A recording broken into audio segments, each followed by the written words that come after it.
Quais são os problemas emocionais mais comuns enfrentados durante o processo de divórcio? Principalmente quando envolve crianças. Se não envolve, é mais tranquilo, mas quando envolve os pequenos, não é nada fácil. Tudo bem com você? Tudo bem e você, Tamires? Obrigada pelo convite, é uma honra receber você aqui. Você trata muito desses assuntos, né, Dani? Sim, bastante.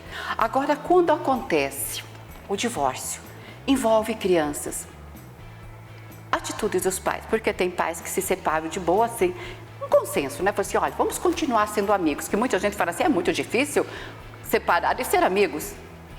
Agora, se não forem amigos, como que fica as crianças? Fica numa situação delicada. Fica. É difícil, mas não é impossível do ex-casal ter um relacionamento amigável. Não, quando a gente fala em relacionamento amigável, não significa que precisam ser melhores amigos, que precisam se encontrar o tempo todo, mas que precisam se tratar com respeito e com cordialidade.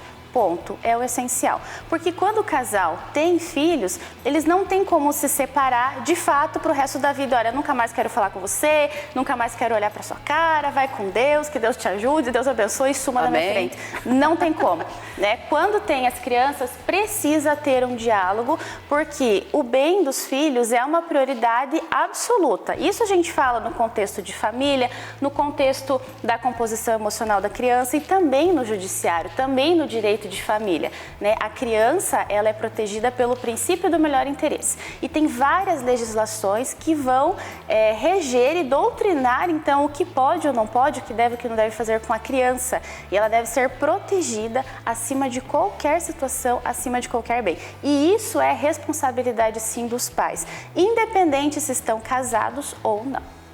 Agora, quando envolve justiça, advogado, porque eu tenho direito, eu vou ficar com as crianças. E daí como que fica tudo isso? Fica complicado porque daí o ex-casal, os pais, eles entram numa lógica adversarial.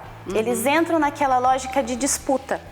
Assim, eu estou contra você, você contra mim. E que vença o melhor. A verdade é que todo mundo perde.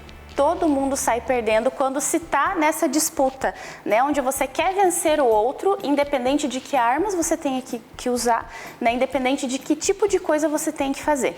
Todo mundo sai perdendo, principalmente as crianças. Para conseguir reverter essa situação, o que o casal, o ex-casal precisa ter?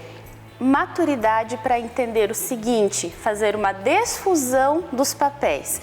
Porque você não foi um bom marido, uma boa esposa para mim, não significa que você está no lado como pai, como mãe. Mas vamos combinar o seguinte, que fazer essa desfusão é algo muito difícil e que exige muita maturidade. E nem todo mundo consegue. Por quê? Porque geralmente nesses casos de divórcio, as pessoas elas estão atravessadas pela lente do que aconteceu como casal.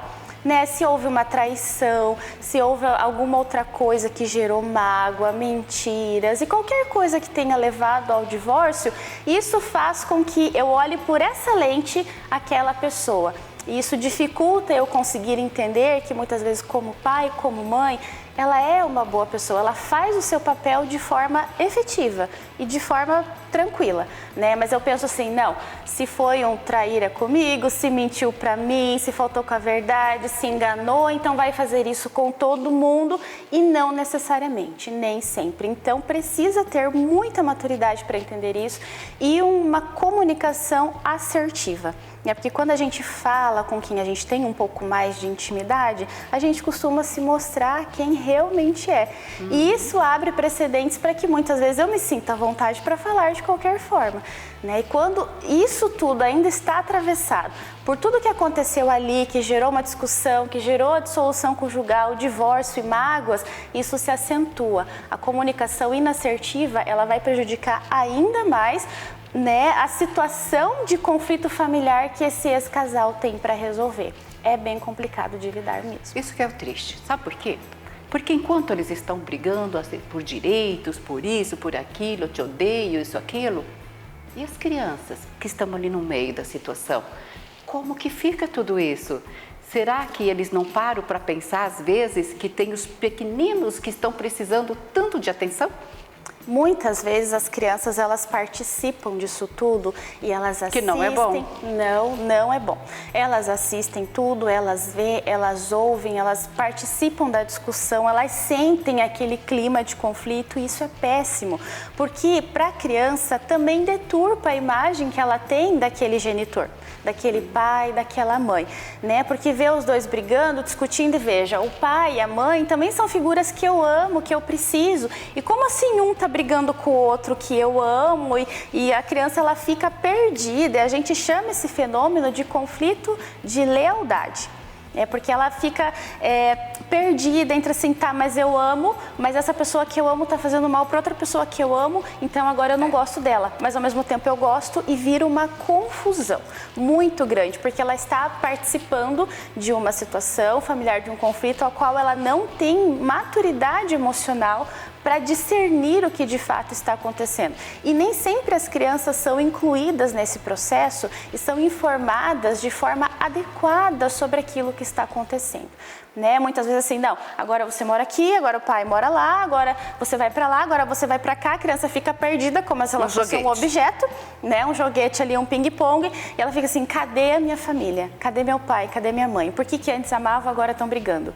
Né? E agora, eu posso amar? Não, eu tenho que odiar um, o que está acontecendo? E é bem complicado mesmo. Isso enquanto está só na discussão, tudo bem. E quando parte para agressão física e as crianças estão participando de tudo? Aí a situação consegue piorar.